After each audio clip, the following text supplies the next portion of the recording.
My brother is dead, and you are thinking about such a thing? I can't believe it. I can't be with you anymore. My husband Jaden loudly shouted me during the funeral, but I knew that he was just faking his true intention. His body smells of perfume, just like his dead brother's wife. I want a divorce. Divorce me immediately. Okay, let's get a divorce then. My husband was stunned for a minute when I accepted the divorce easily, but gradually he began to grin. He probably thinks he can be happy with his dead brother's wife, now that he's divorced from me. That's not that easy. I whispered to myself so that no one could hear me. My name is Stella. I live with my husband Jaden and my mother-in-law. My parents already passed away and I have no siblings. My mother-in-law warmly welcomed me as if I were her daughter. I was so happy to have a family because I had been alone and depressed with no one to rely on. I love my mother-in-law and appreciate her very much. My husband had a younger brother, Bobby. Bobby is married to a young woman, and they live near my parents-in-law's house. When I joined the family, Bobby welcomed me with open arms and had the same kindness that my mother-in-law had. We live close to each other, so my brother-in-law's family and our family sometimes travel together. I was very happy with my new family, but those happy days were coming to an end. One day, my brother-in-law Bobby was rushed to the emergency room. I left work and was rushed to the hospital. In the hospital room, my mother-in-law was crying. I sat by her side and asked about his condition. He seemed to have passed the critical stage, but the doctor told us that it was still too early to tell. I held my mother-in-law's shoulder and encouraged her that everything would be okay. Still no sign of my husband or my brother-in-law's wife. I wanted them to come as soon as possible, because my mother-in-law must have needed them too. My husband was on an urgent business trip, but it seems he's on his way to the hospital now. But my mother-in-law is at a loss. The fact that she can't even get in touch with Bobby's wife, Karen. I'm wondering if there is any way to contact her. But there was nothing we could do if we couldn't get in touch with her. We just kept waiting and waiting. I wonder how much time passed.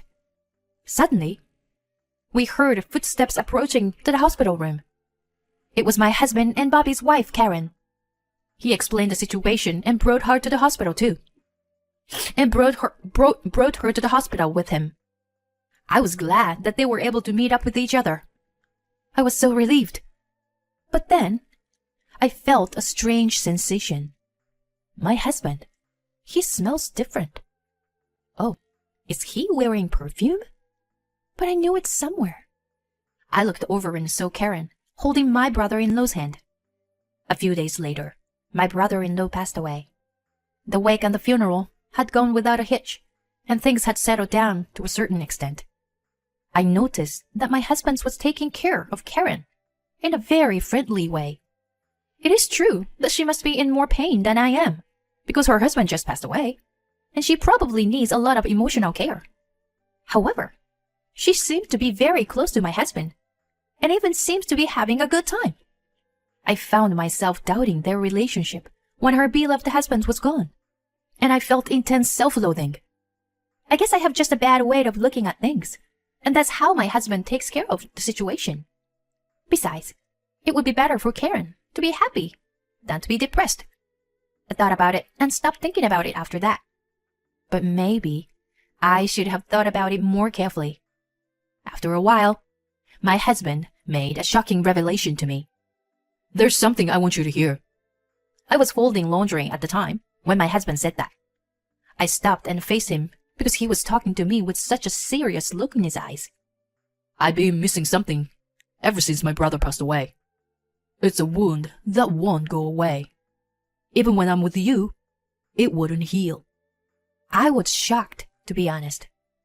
I thought I was taking care of my husband in my own way. I was trying to do for him what my mother-in-law did for me. But that didn't seem to be enough. It hadn't been that long since my brother-in-law passed away. I was trying not to show that I was upset, nodding and listening to the rest of the story. But I've met someone who makes up for that. Yes, you see, it's Karen, Bobby's wife.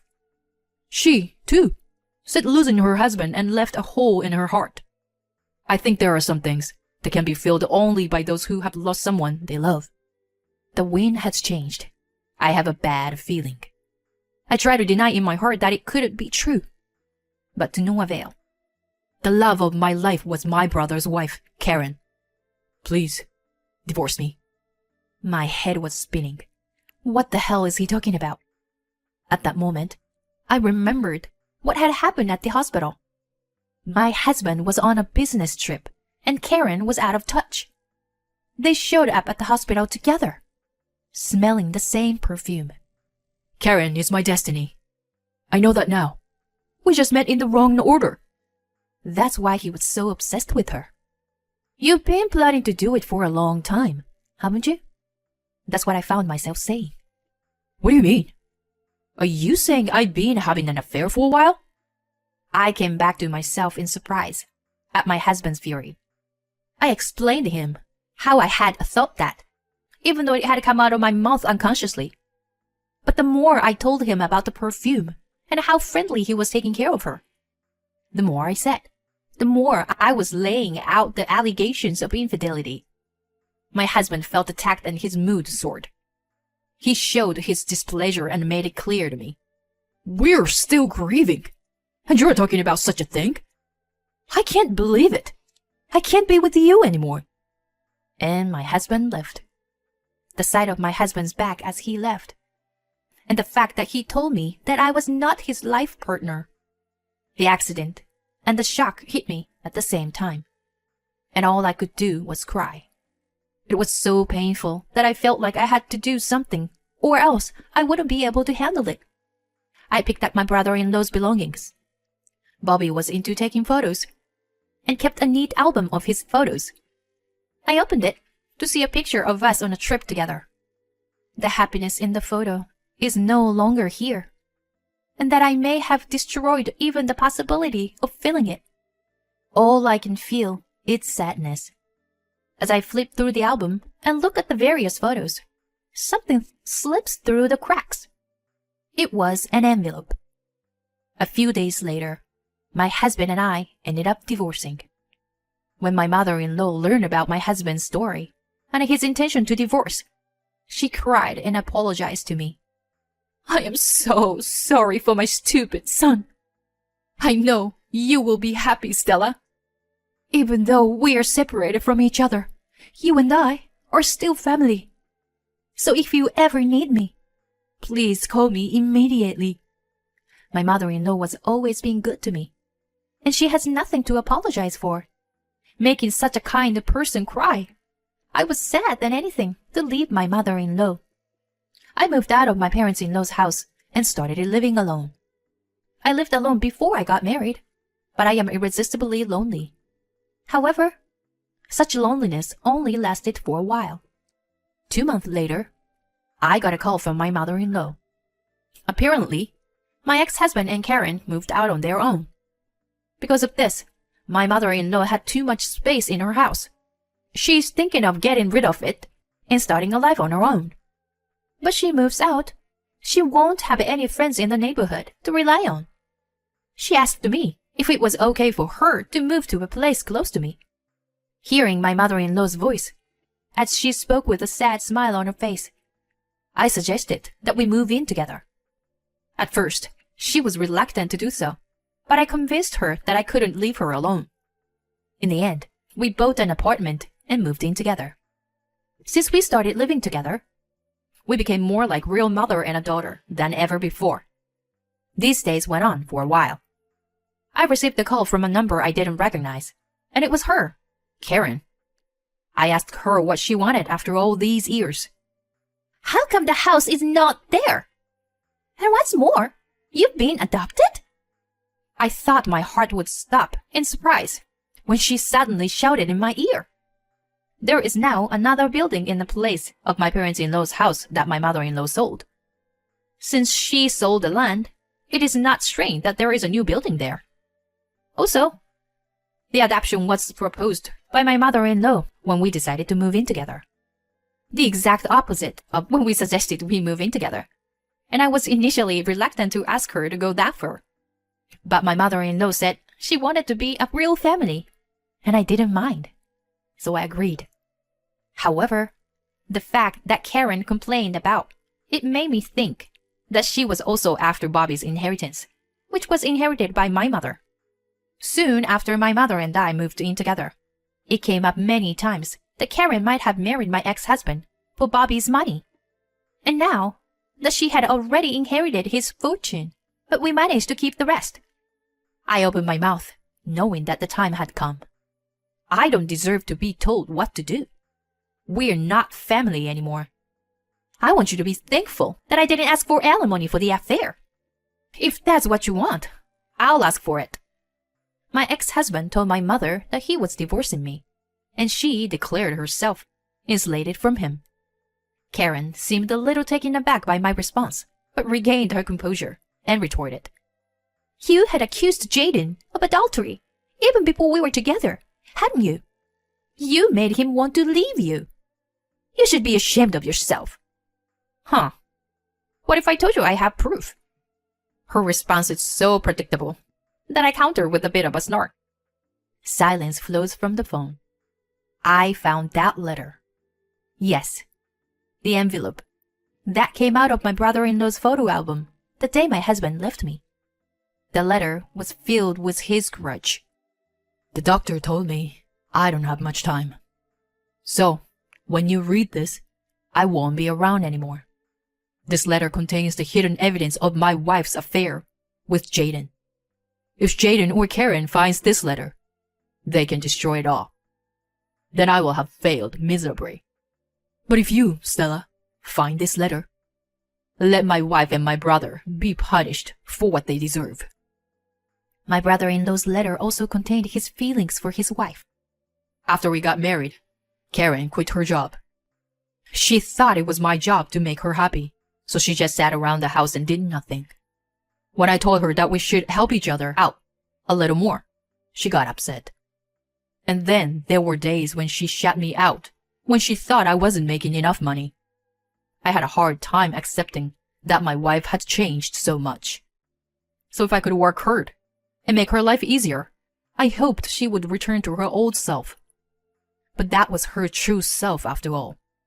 I'm so ashamed that I didn't see it. If my ex-husband and Karen hadn't gotten involved, I wouldn't have tried to make things worse.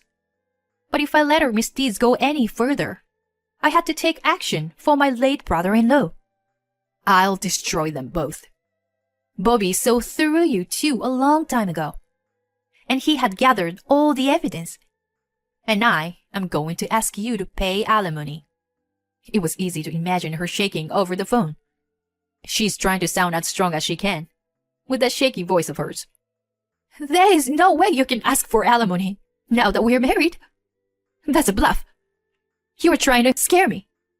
But it's not going to work. I'll sue you for blackmail. Be my guest. Paying for a lawyer costs a lot, you know? Well, I'm sure it's a waste of money. You seem to have studied the division of property, but you didn't learn about adultery. So naive. You thought Bobby didn't know anything about it, did you? I didn't flinch at all. Then she hung up the phone violently. Later, I filed a claim for alimony with my ex-husband and his new wife through a lawyer. After a while, my ex-husband contacted my mother. Apparently, he wanted to leave Karen and live with my mother. Karen's original bad character, combined with her anger at being charged with alimony. She seemed to be doing pretty much whatever she wants to do to my ex-husband. My ex-husband's voice is so tired. It's hard to believe they were newlyweds. Like my late brother-in-law, he failed to see her true nature. It's amazing what blood can do to you. I'm sitting next to my mother, talking on the phone. Come on, Mom. I didn't know she was like that. I can't live with her anymore. I just want to be with you and my Stella again. What the hell? You're the one who said she wasn't the one and left. I won't allow a man to hurt my daughter. I won't let you live with us. If you are really sorry, you'll first pay the alimony. If you do anything to me or Stella, I'll call the police. No, Mom. Please. I can hear the pathetic voice of my ex-husband on the phone. But he is, after all, my mother's own blood. She couldn't forgive him, so she gave him mercy. If you really can't pay the alimony, I'll pay it for you instead of a living will. In exchange, you must forego all inheritance after my death, and never to appear in front of us again. My ex-husband had no choice but to accept my mother's last act of mercy. We never heard from them again. My mother and I still spend time together. When we are happy, we rejoice together. And when we are sad, we comfort each other. And if we have a bad day, we've strengthened our bond enough to be able to clash with each other. Bobby, I've got your revenge. I still remember my brother-in-law. Although we are not related by blood, now I have a strong bond with my mother, and we will live happily together as a family.